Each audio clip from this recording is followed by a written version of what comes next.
I was going to say, so we have four people on the panel today. We're going to do an hour. Ashley has to go at about 11 o'clock. Well, sorry, 3 o'clock his time. Probably will not have enough time for questions. So uh, apologies for that. So I was going to say, so we have, I guess I am Bryce Nichols. I'm one of the members of Biosafety Now. I typically operate the Biosafety Now Twitter account. I have my own account as well, but primarily I'm working on this one. I am joined today by Justin Kinney and Jana Lombardinu, who are other members of Biosafety Now. I will say that Justin appeared yesterday on the Rising show done by I don't know if that's like a website, The Hill. Did a nice job, Justin. I enjoyed that 5-minute thing. Jana made her debut appearance on our Twitter space this last Tuesday, and I really was excited to have her join today. And then we have Ashley Rindsberg, who is our special guest today.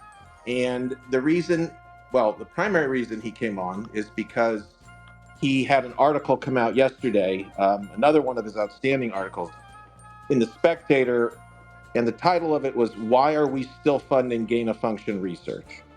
And so before we discuss that, I wanted to actually loop back around to Jana for a moment, because I guess, and Jana can speak to this more, one of the things about this group that is supposed to be unique compared to other groups is our involvement of, the public, and a sort of a message of trying to create a space where members of the public can be part of that conversation.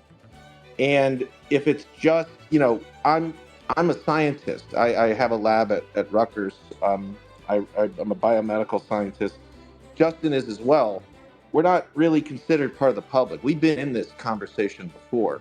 What Biosafety Now is trying to do is get members of the public to be part of it as well. So I wanted Jana to speak to that point. Yeah, well, thank you so much, and welcome everybody. And hi, Ashley. I'm really excited that we have the opportunity to speak with you today. I really appreciated your article yesterday, precisely because I think it makes a very strong call for public involvement in this conversation. And I think right from the beginning, it says we need to have a national conversation about gain-of-function research and gain-of-function research of concern. And we with Biosafety Now agree fully with this, and believe it should be an international conversation, given that the risks that gain-of-function research brings can impact everybody on the planet. I am a medical anthropologist. I am not a virologist, and I'm not a professional who's allied with this type of work, and I'm really just learning about it. Have been learning about it in the last 3 years, and our aim with these conversations is really to make the point and amplify the point that you made, Ashley, that this might be, a part of the subject might be highly technical, and it is. But a part of this subject is also highly social. It's really about the future of humanity on this planet. And it's a dimension of the conversation that not only concerns everybody, but everybody on the planet has a right to be a part of. So we want to make sure that everybody understands that what biosafety is trying to do is not advance the scientific discourse necessarily around this, maybe that too, but also very much advance the social discourse around this, and convince, hopefully, everybody who's listening that they belong, we all belong in this conversation. So I'll just stop there, and looking forward to what's coming next. Thank you, Jana. So Ashley, I guess I wanted to go back. Can you give a little bit of a background about your career, how you got into journalism, and sort of lead us up to how you got into this space covering the topic of gain of function research? Sure. That's for me, right? For Ashley. Yeah, yeah. Okay, good. Because I just dropped my sound dropped, so I missed the last minute. So yeah, my career, I've been in journalism and the communication space, I'll say, for quite a long time. I started out fairly young, just kind of tracking down stories that caught my eye, national security and cultural stuff. And then I got more into media. I worked in media for a while. I worked in PR communications for a firm that specialized in media. So we dealt a lot with media companies, big brands that you would know. You kind of see how the sausage is made. And then I had written many years before a book about the New York Times, that was not it was not looked favorably upon by the publishing industry when I was trying to publish it, and I shelved it. And then in 2021, I brought it back out because it felt like this was the time we were all talking about media, and it kind of struck a chord, and people really responded to it, and it kind of became something that people started talking about as a way to understand how the mechanism of media bias and distortion works. Like, we all have a sense that it happens, but I wanted to show people how it actually works at the New York Times, which is by far the most prestigious news organization in the world. And as I was pursuing this storyline about the New York Times and how it changes our view of reality, I started to think about this. Coincided, of course, with the pandemic, and I started to think about how the pandemic was being shaped by media, and that got me into the question of the origin of the pandemic. So I started really looking at how the New York Times and the Washington Post, very, very early, we're talking mid-February 2020, had come out claiming that lab origin was a conspiracy theory. And that just didn't jibe with me. Like, it was too early for anybody to have any sense of where this came from, let alone to come out with such a strident accusation, that was the key for me. It was that it's not just saying this is probably not the case. They're saying, if you think it is, there's something wrong with you. And that was to me like one of these classic alarm bells with the media. Like, when they're pushing something so hard that it's absurd, there's more to the story. So I wrote this first big article for Tablet Magazine, which I credit to the editors there, who kind of really pushed me to broaden the scope of that piece, looking at exactly how the claim that a lab origin is a conspiracy theory traveled through the media, and how the meta claims, for example, that it was just a reaction to Trump talking about lab leak, were also false, because it wasn't a reaction to Trump. Trump only came out 2 months later talking about lab leak. The Washington Post and the New York Times were making this claim months before Trump, that it was a conspiracy theory. And they were also distorting, they were using politics to distort other aspects. So both came out on the same day, claiming that Tom Cotton was in the Senate talking about bioweapons, when in fact he never said a word about bioweapons. He was just talking about exploring the range of possibilities, from zoonotic, of course, to a lab origin, never saying anything about a weapon. So it was this toxic brew that started to form, and that's how I started looking a little more closely into this issue. Can I go back, Ashley? About the New York Times book that you wrote? I thought that was a more recent book, right? When did that come out? It was 2021. Yeah, so I wrote that book in mid 2000s, in the first draft of it, and then okay. kind of what I was referencing is that publishers are not particularly eager to piss off the New York Times, which it's the New York Times, and it also has the most powerful marketing tool in all of publishing, which is the New York Times bestseller list, which is an editorial property, meaning it's not purely dictated by numbers. It's actually something, and they've actually successfully argued this in court, the New York Times, that it is something that their editors decide on what books appear and what books do not. So when you go to publishers and agents saying, I want to go write this critical book about the New York Times, and they're thinking about their other clients that they weren't really enthusiastic. So I put that book away for a decade or more, and then 2021 came, and we're all suddenly talking about media, and everybody's talking about media. That's when I brought it back up. Oh, I see. Okay. I really think so that seems to be very topical in terms of the way obviously the Times has been covering certainly the origin question. And I guess with respect to, we were talking about origins, but really, you wrote your article about gain of function. So how did you see how do you see the two of those connected? Very I broad. think I when might. I started getting to the question of origin, I knew nothing about any of this, about the space at all. It was like I'm a media journalist for the most part, and people had talked about the question of what was going on in the Wuhan Institute of Virology, and I was kind of like, well, that kind of makes sense. They study bat-borne coronaviruses, and here's a bat-borne coronavirus, and it's not a leap of logic to think that. So, but as I started looking more and more into these storylines, really I wanted to tell a story about the human story about the corruption and about whatever is going on with the origin of the pandemic. Meaning, what is the politics and where's the money show and where's the institutional power? So I did this story about Harvard Medical School reaching out to, also for Spectator, reaching out to Fauci, very the those very early days, that right after the February 1st conference call, on February 2nd, Harvard Medical School reaches out asking if Fauci would be willing to speak with the CEO of a huge Chinese real estate company called Evergrande, which went bankrupt not long after.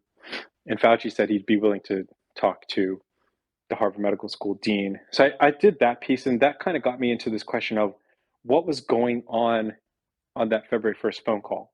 And that was the human element for me, is that you got a bunch of powerful people coming together on a phone call, and it seems that you have all this energy swirling around this phone call, and none of the contents of that big call are being made public. And that, to me, again, it's one of these alarm bells. It just screams something just does not smell right in that case. And that's what got my interest, to trying to understand what they were trying to protect. And if you start to think about what they're trying to protect, the only thing there is the research that was being funded and being done. And then I was thinking, well, what is that research? Why is it so sensitive? Why are these guys, even if even if you take at face value everything that the participants of that phone call say and accept all of it, you nevertheless have the remainder, which is that they hid virtually everything. And that's where, to me, it just became so important to understand what's at the core of that entire discussion, which is that research. So bringing up that phone call, one thing I'm curious to you about is when you see scientists say that that's just the way science is done. That's the normal way in which scientists figure stuff out. We, have private meetings, and sort of workshop ideas. You don't buy that as or sorry, I guess not to lead. What do you say to that? Because as an academic scientist, I will say, we do have conversations amongst people in our lab, collaborators, to try to work through ideas and that type of thing. That is normal, but Mhm. when you hear that as a defense for that phone call and interaction, what is your response to that? My response is that in the case of private phone calls among scientists, they probably are very rarely in the middle of a pandemic, and also very rarely organized by the two or three most powerful people in all of science funding, and even more rarely than that, result in page upon page upon page of redacted documents that in the first place were difficult to obtain. So you have layer upon layer of again, things that are just highly unusual. And if what was sort of ho hum conversations about science going on that phone call if that were the case. I don't imagine that anybody would risk their reputations and political capital to protect it to such an extent that you create this. It's kind of what John Cohen of Science Magazine said, is that sometimes it appears as if there's something going on, but there's nothing really. Why would you create the appearance if there's nothing to protect? You would just, somebody would just come out and tell you, oh, these are the 10 topics that were on the call. Here's the agenda, and here's a few documents to in good faith to tell you what we were talking about. And then, of course, you just have there's just this sequence of events that none of it which were clear, and all of which just points to more and more obfuscation. And again, it's the obfuscation that gets you, because I don't know exactly what happened, and I'm not in a position to tell you, what is the ground truth in this case. But I do know is that science, there is a moment in science, and I say this as someone who actually, I studied the philosophy, the sociology and philosophy of science in college. That was what I did. There is a point in science where transparency and accountability are equally, or at least of equal importance as whatever the privacy requirements are. So can I just expand on that, Ashley, or ask you to expand on that? So I think this is a very good point, that those conversations really should have been disclosed. One thing that really rang my alarm bells once those emails were released is that whenever we write scientific papers, we have to disclose conflicts of interest. And a priori, I didn't think there was anything wrong with scientists writing a very influential article on the pandemic that was spreading, beginning at the time. They knew it was going to be an influential article. I didn't think there was necessarily anything wrong talking to the head of NIAID about that. But the fact that they did not, in the proximal origins of SARS-CoV-2, they did not acknowledge at all any of these conversations, either by giving authorship to Fauci and Collins, or Farrar, or by just noting them, thanking them in the acknowledgments for helpful conversations. Because as a scientist, there's just no bigger conflict of interest you can possibly have than have the head of your primary funding agency give comments on a manuscript. That's where you get all your money. Yeah. So, and we have to disclose conflicts of interest, oh, we have more than a certain amount of shares in some company whose product was used in the research, or something like that. All of that pales in comparison to having the head of your funding agency tell you what you should or should not include in what you write. So that's what really, honestly, has really angered me. But I think you make a very good point here, that there are many ways that they could have disclosed this, and they should have disclosed this just for the sake of transparency. Yeah, I mean, I think at the very least, and it's not, it's not just that they should have disclosed it. It's that, I mean, I think by this point now we're 3 years in, and we're still battling to get information. And the reason we're battling is because the other side is resisting. Yeah. And you think, what, for 3 years you're fighting to keep information from the public, but why? And this was kind of my point all along, which is that, from, again, I think about this from the point of view somebody looks at media, which is that it's, when you want to create a counter narrative, you want to create it, or you want to disrupt a narrative from emerging, you don't have to prove that the opposite is true. You don't have to say, oh, we have to prove, that there was a zoonotic spillover. Of course they did try. But what all you really need to do is muddy the waters and make finding facts so difficult that the people who you're trying to resist spend 99% of the time just getting basic information, which is what has happened for 2 years. How many resource, how many hours were spent by people just digging and digging and digging. US Right to Know and Drastic and reporters who are foiling the government left, right, and center and getting redacted pages, and the whole thing with like this anonymous emailer sending this email to John Cohen, who didn't release that either, and you're tied up in just getting the basic facts lined up before you can even start making a case for anything other than what the other side has already narrated as the truth, the capital T truth. So I think that is also a huge part of this, is that you they were able to create a stew of of conflicting information and false claims and like processes of trying to squeeze information out of people, and nobody knows what's what. And the public, so I as a journalist, and some of the journalists who are with us right now, um, we can like sit there and spend 3-4 months researching an article, and it's like I'm willing to do that. It's part of my job and I get paid for it. But the public is like, I don't know, this is just insane. I can't. I'm just going to turn this off. And that is the outcome that I think anyone who might be incentivized or motivated to create obfuscation exactly would want. Ashley, I'd like to jump in here because I think this is just such an important point. And it really, I think, touches on the tension in front of us right now in between, on the one hand, having so many members of the public who don't want to touch this because it's become so confusing, so polarized, so stressful to even think about, let alone engage in. And then we have an article like yours and an organization like Biosafety Now that says actually members of the public must be involved in this conversation. And the question that comes up for me is that, of course, we know, and so much has been written about how the pandemic has exposed serious cracks in many of our social systems, medical systems, healthcare systems, health insurance, and all of that.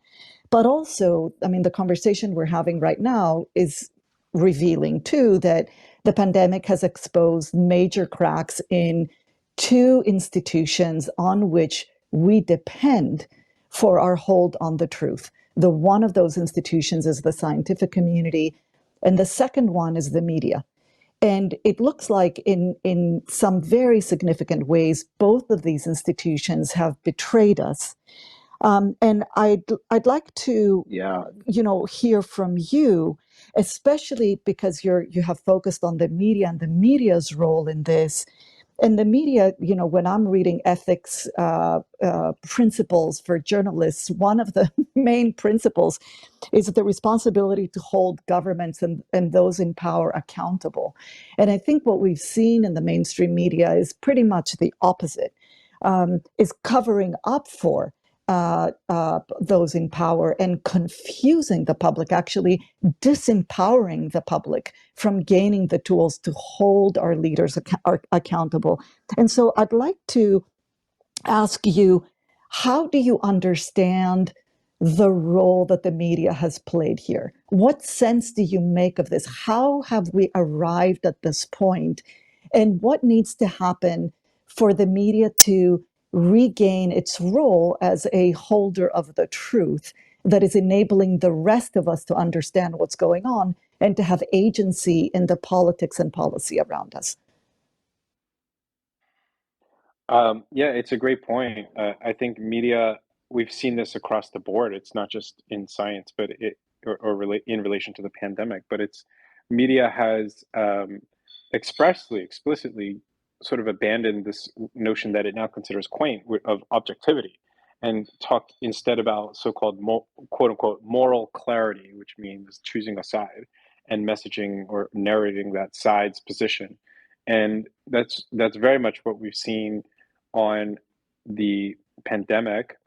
And I think the key, though, is that there was a pipeline of information. So you think, why? My question was kind of always, and I think a lot of people have asked this question: why choose on origin? Let's say, why choose one side over the other? Kind of like, what's the argument to say that this side is better than that side? It's not like a clear. It's not like abortion or gun rights, where there's a clear blue-red division that's easily explainable. This one was much more much more difficult to understand. But I think what we've seen with media is that the large media institutions in the United States have increasingly aligned themselves in the last decade or so, probably since the Obama administration, with government, where media used to be very skeptical of government, and it used to be very anti-government positions. And they would take the opposing view of, if you look at like classic war reporting, the Vietnam War, where the media was poking holes in the government narrative at every step. And that is just no longer the case. And we even saw that beginning with the Iraq War, where so much of the media was just messaging the government's position on that Yeah. war. You end up with and part of it is just normal incentives, right? It's access. Like, you want access to the sources, and the sources are the people who are in power. But I think in this case, what we saw was something much more structured with the pandemic. And I wrote about this a couple weeks back for Tablet Magazine, which is that the science journals were the key segment of the pipeline. Science journals and magazines, where they were the credibility that the media needed to point to the narrative, to say, okay, Nature said this, or Nature Medicine, or Science, or whoever it was, the Lancet has this very important letter by 27 scientists. How can they be wrong? There's 27 of them. And that, I think, is where things went really wrong. There was a choke point of credibility that lies with the science media and the science journals, publications. Fixing this, I think this is, I don't think this is something we will deliberately fix. I think it's being fixed as we speak, because we now have things like this Twitter space that we're all on, where you don't need to have the media, the classic media, the legacy media, to engage in other forms of gathering information or opinions or ideas. We now have so many more ways of doing it, and they're credible. Like the people who are hosting this conversation are credible people. This is not, and of course it creates other problems, but I think it also creates other solutions. So Ashley, can I so I think this is the what you say about the science journals is really spooking me out, because I um, I I completely agree that, what I have seen in Science and Nature particularly, they have very much taken a side in this narrative, particularly the editor-in-chief, Holden Thorpe of Science Magazine. Um, but, I very much enjoy like the podcasts from Science and Nature, but the hosts there are, um, they're, they're just like sneering when it comes to the possibility of a lab leak. Um, and the journals themselves have published, very influential articles guiding the conversation in one direction. And I really think there's been this systematic distortion of what the opinion of actual scientists are. So, it's weird. Like, I've been, since this past year, I've been starting to travel, go to meetings and go to give talks at different scientific institutions. And, almost everyone I talk to about um, the possibility of a lab leak, the scientists, they either, two-thirds of them think it's a lab leak, one-third of them hasn't really thought about it. I haven't encountered any real major resistance. And these are people I've never talked to about this matter, who I didn't meet on social media about this matter. And I think uh, I actually, and I've never seen an actual poll of scientists about, well, what do they actually think? But we're told by the leaders of, by the publishers of these very influential um, science magazines that, oh, well, the scientific consensus is this. And um, it's really spooky. And I don't know of another situation in modern science where they've really played that role, where they've seemed to really, take kind of push the narrative in a certain direction without any real tethering to the broader scientific community. Um, Justin, can I point something out yeah, there? What you just said, I think, is important because you said I don't know of another example, but when this happens, everything becomes suspicious, yeah, and then get everybody talking about this, whatever, anti-science, nonsense. It's really just bad actors that are pretending to be scientists, frankly. I thought it was very telling. My wife is a school teacher, and the other day she said, "Oh, we polled the second graders what they want to be when they're older. 15 out of the 25 want to be scientists because science is fun, science is discovery." Um, that I found funny in a sense because knowing what the adult scientists have been doing is just disgusting. Yet we're never, everybody will always want to respect scientists because science is how we move forward and how we better our lives and better the world around us. So that's why Justin and I have spoken about this. We feel we have to police our own. We yeah, have to police our own. We can't. I reject the claims in some way that we have to be respectful about it, given what they're doing. But I'll leave it there. I want to I just wanted to inject that. Sorry. I think it's a good point. I mean, I kind of referenced my studies of sociology of science in college, and what I came away from is something really simple from those studies, which is that scientists are people too, which means that yeah, they fall prey. We have this notion I think in American society that scientists are saints, and they are like logic machines, and they just whatever the logic says, whatever the experiments tell them, the data tell them, that's what they tell the public. But that's not always true. It would they Scientists fall prey to every human failing and flaw that every other person does, and this is what we see happens. Some scientists, and they tend to be the ones that accumulate a lot of power, the ones who are comfortable bending the ethics or breaking the ethics and bending the law or whatever it takes, and they have outsized influence. And I think this is what we've seen happen here, and it's probably been this way for maybe forever or maybe recently, but the pandemic makes the stakes are so high and there's so many people scrutinizing it that for now we actually see it in this kind of stark relief. So I think it is a problem. It's a good wake up call, but I also think it's much bigger than just science. I think we also have to look at why there was not real oversight, and why was this issue politicized not just by the media but by politics?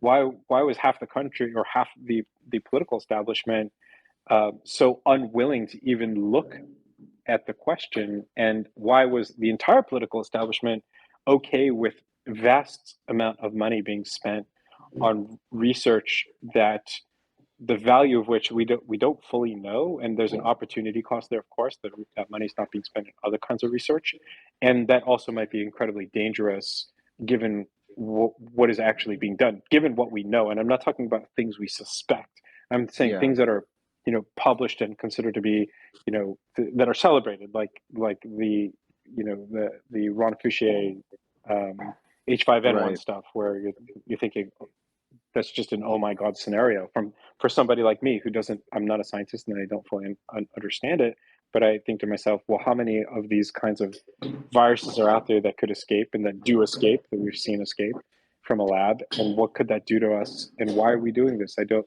No one has given me a satisfactory explanation to that. Well, they don't, because there is not a satisfactory explanation. But I do want to go back just to prevent you from being accused of the just asking questions trope. What is your speculation as to why? Because you said, like, well, why is this? Why is that? So why do you think, based on what you've seen? What's the answer to those questions about why people have behaved the way they have? I think it, which is, you cannot divorce the the virus studying part of the scientific establishment from biodefense. And this is like a very fine line, because bioweapons was sort of used as this red herring very early on, as I discussed with the Washington Post and New York Times saying lab leak is a fringe theory, because if you talked about it, that meant you were talking about bioweapons. But bioweaponry, which is offensive, is not the same thing as biodefense, which is defensive and which is about preparedness, which is about intelligence, which is about many other things, including vaccine development, and that is part of the security state of the United States of America. And as I reported sometime earlier, I think last year, this is something that has grown in importance for good reason. This is the thing: is that just because it is not it, these things are not transparent and open and seemingly totally ethical, doesn't mean that they're sinister either. There could be very good motivations behind these things, or maybe legitimate motivations, but they could have had terrible outcomes, which I think is probably more or less what happened here. When Dick Cheney and George Bush began ramping up American biodefense in the early 2000s, it was because there are real threats, and those threats cannot be ignored, and you must prepare for them. But as with all things human, it typically things, the power accumulates, the money accumulates, and people flock to it, and then the wrong reasons are injected into those processes, and the oversight is sidetracked because it kind of all masters are being served pretty well, and the public doesn't really have a need to know, and B is actually prevented from knowing because it involves national security. So, and it's complicated. This is the other point. It's hard to understand what is going on here, and if you're a member of the public and you don't have even a basic vocabulary for discussing these things pre-pandemic, or even during or after the pandemic, you, who has time for it? We have a financial crisis on our hands right now. Even before that, you have daily life, and so you don't need to know. You're not pressing your congressman to find out what's going on in some lab 8,000 miles away from you. So it flew under the radar, but it's kind of like a jumbo jet flying under the radar, and you don't know where that thing is heading. And I think that was the problem, is that people who should have been looking out for it were not. I don't exactly know who should have been. I guess it's a congressional thing. There should have been more congressional oversight, and there still should be. But again, I think I wouldn't just pin it on the scientific community. I think this is like the much bigger than just one part of our society. Actually, I'm very happy because right now we finally don't have an echo chamber, because we have disagreements on what you just said with respect to the need for this when it Mm-hmm. was developed. So that's fascinating. I really appreciate that viewpoint, because I think, well, first of all, it was built up based on the anthrax attacks, which turned out to be an inside job, and arguably the entire well, I think there is no difference between biodefense and bioweapons. I think that's just a semantic term. I think that we have built this entire biodefense, bioterror industrial complex that is, so many people have financial interest in it that it's going to be very difficult to dismantle. Yeah. So I completely agree with you. This is about the military piece, and if you think it's an important part of our national defense, that's a conversation that should be had. It shouldn't be stifled. And I think that's what Yeah. we're really seeing, is that people, the public, is being told to shut up. But it's not about defense. They're talking about pandemic prevention and vaccines. They're saying, we're saving your lives. Right. You need to be bowing down to us and respect us for saving your life.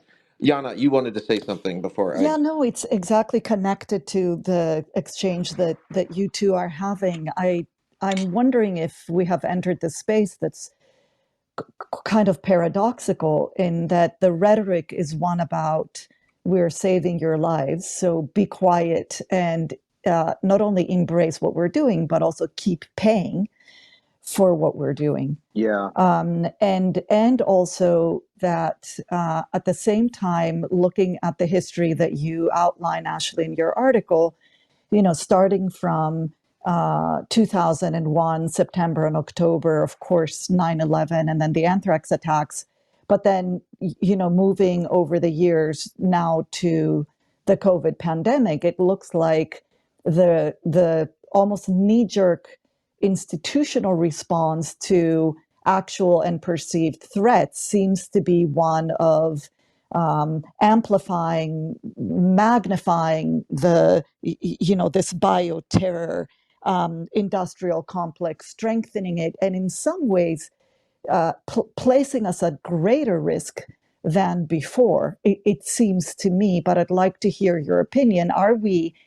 Have we gone down this path where our responses to make ourselves safer in some ways are actually making us less safe? I think that is certainly the risk. It's hard to know because I don't know what's going on in these labs, and I mean, certainly if you're creating a virus that can kill 2/3 of humanity in a matter of months, I would say you're probably increasing risks. I don't see, and I know people out there, very highly regarded scientists, say that there is no benefit to making that kind of virus. It doesn't teach us anything. It doesn't give us anything. It doesn't allow us to develop a vaccine. It doesn't teach you anything about that virus. And especially when you're going out into the wild and finding new viruses and hoping and predicting that this one out of the million that are out there is going to be the one that could threaten humanity, and the other 900,000 are not the ones that are going to threaten humanity.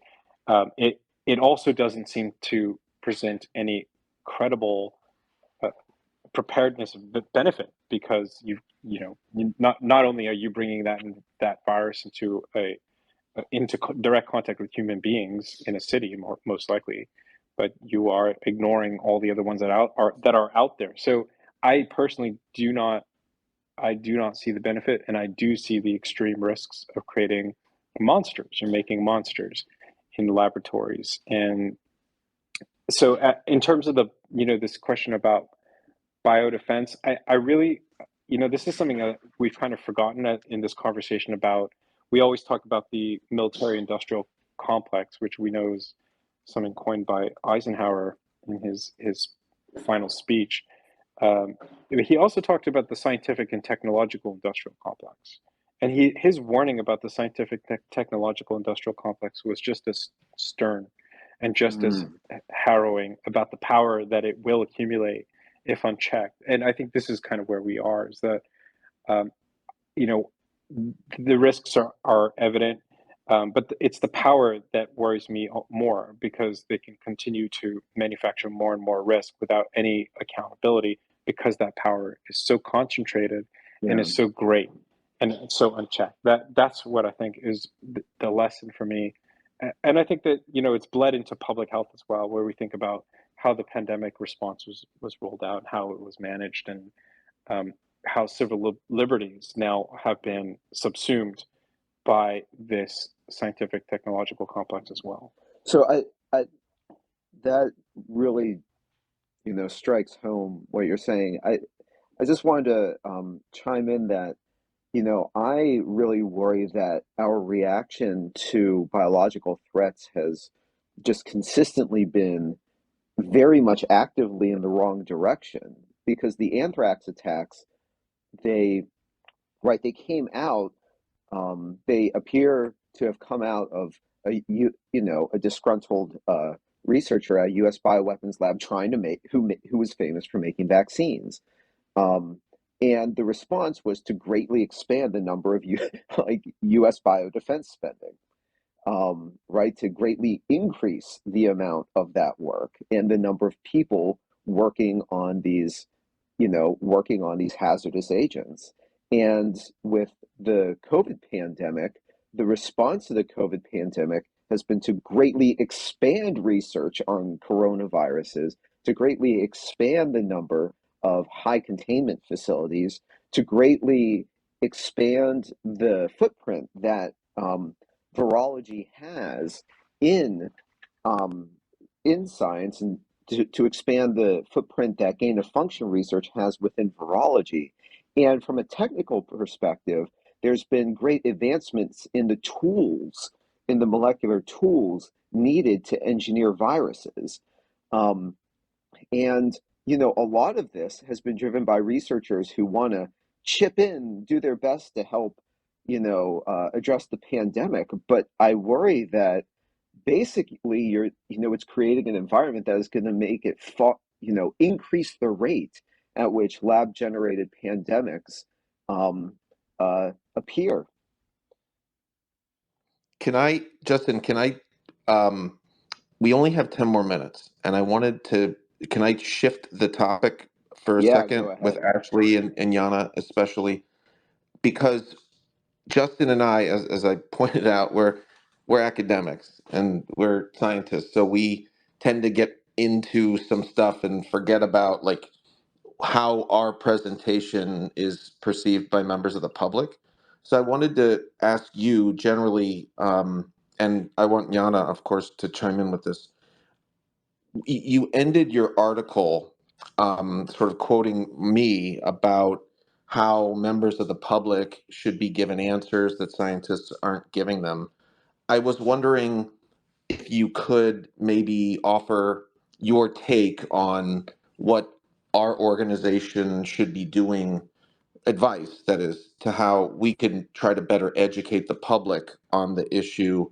And the second part of that too is, are you planning to do a follow-up article about members of the public whose lives are being directly impacted by this, building on what Justin said with regard to building, all these more biolabs around the country and around the globe? So Yeah, I think I heard from some people that you connected me with, Bryce, that who are being directly impacted. I mean, it's easy for us to kind of ignore those people who are now watching BSL-3 labs pop up around their neighborhoods, and you think, yeah, whatever. But if it happened in my neighborhood, across the road from my kid's school or something like that, I would freak out.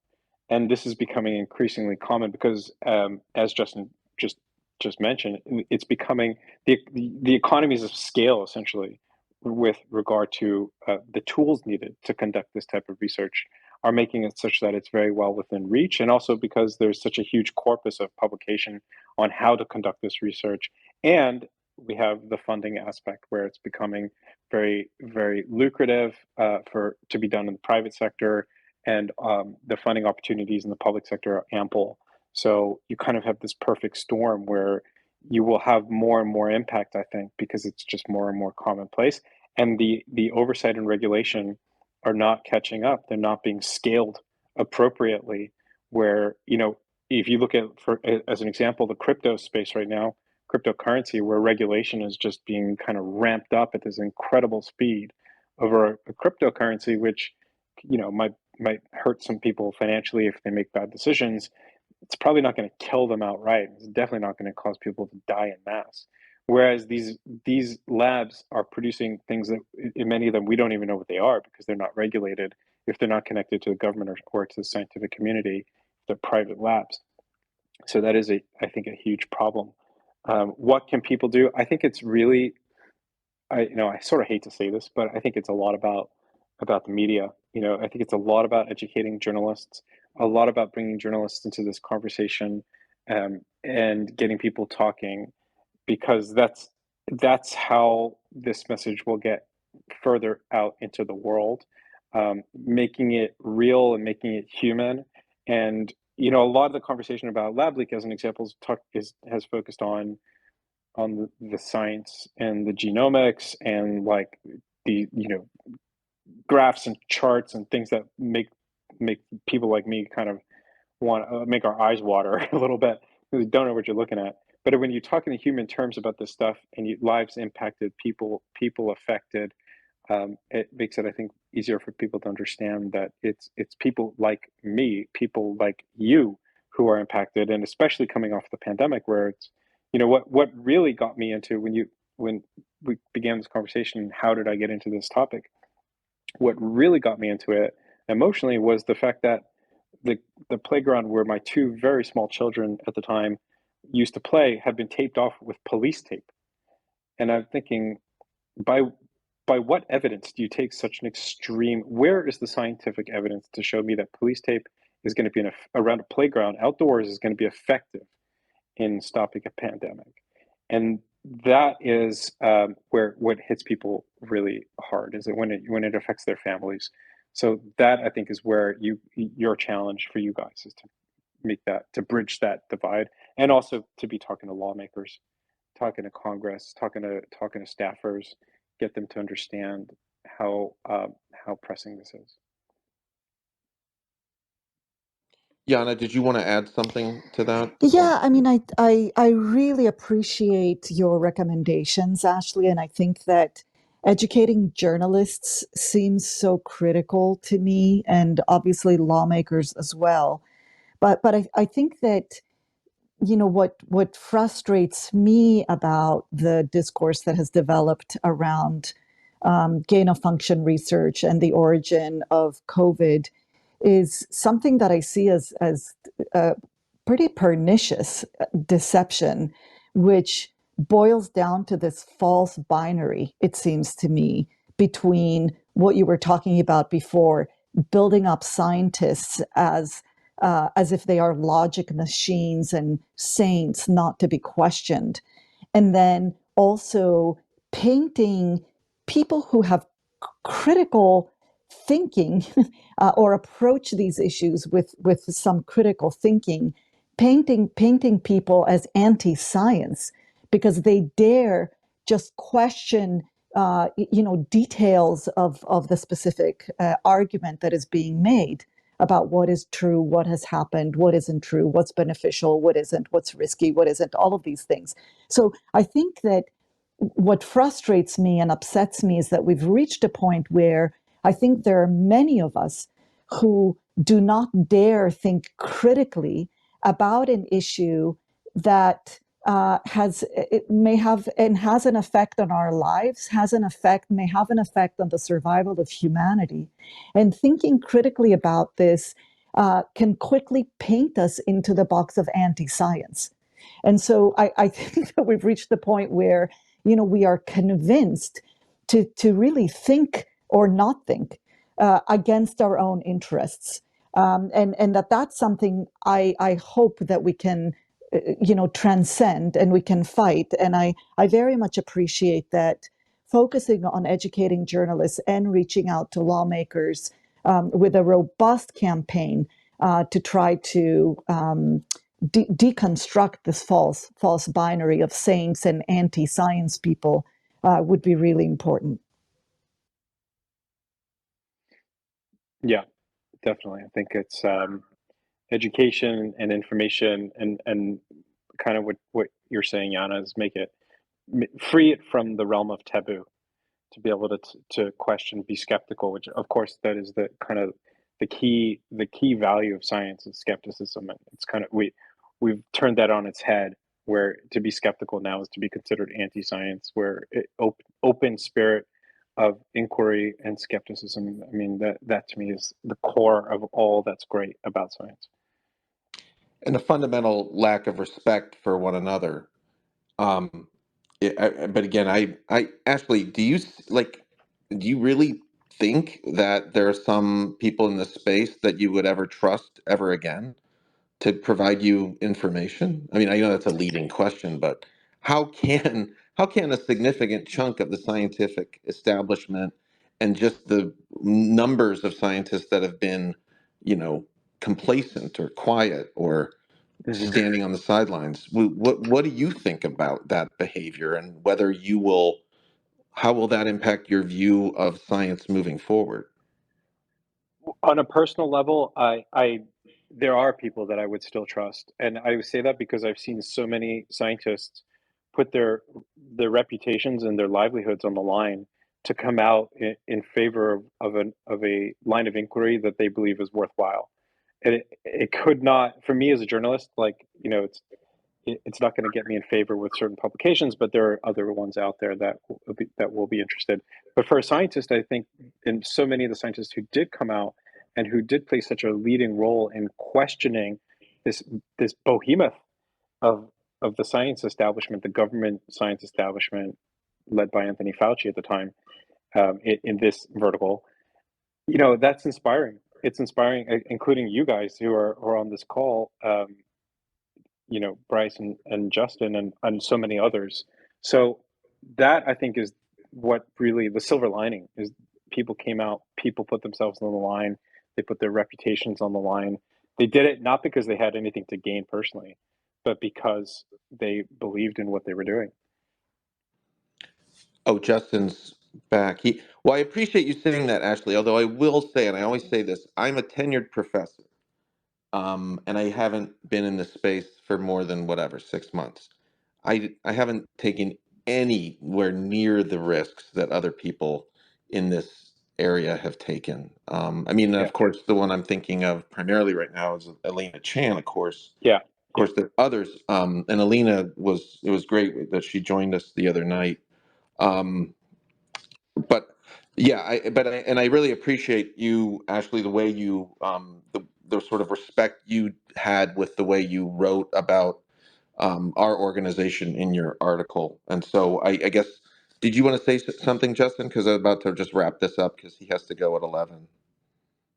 You want to say one last thought, or I guess maybe he's still. Yana, did you have a final thought before I let Ashley go? No, thank you so much. Yeah, anytime, Ashley, you want to join us or do one of these things, and I was really happy that we actually have a little bit of a disagreement on something. Finally, we were accused of just being in an echo chamber or something, but it was Well, I great. mean, on that topic of biodefense, and I'm of two minds, I'll have to say, because I think there is a legitimacy to certain aspects, but I also do think that there is a lie to it as well. And I think that part of my hesitancy to come down on it too hard is that we have yet to prove it out. We have yet to, the reporting hasn't been done and the books haven't been written yet on what it actually is, what is its true nature. And I think that that's on us, the people in media and journalism, to go and explore this topic, which is now, it's sort of been left to the actual fringe where the conspiracy theories rise up. But we do need credible, serious journalists to investigate what's really going on. Justin, did you have one final thought before? No, you're on the Oh, speaker yeah. thing. At least, I just really yeah. want to thank Ashley for coming on. And yeah, I mean, this has been super informative. Yeah. That's really So good. Thanks again, Ashley, and I believe Thank you, guys. Thank you. And this is recorded, so it will be posted, and I will I'm actually editing the one that we did the other day, making it nice. I'll post it on our website with like a annotated transcript and stuff. So once again, thanks to Ashley, and I guess I will, we'll announce another one of these soon. Check out our website, biosafetynow.org. Sign up for the mailing list. I got to come up with a spiel at the end. But anyway, take care, everyone. Have a good weekend. And thank you, guys. All right. Bye.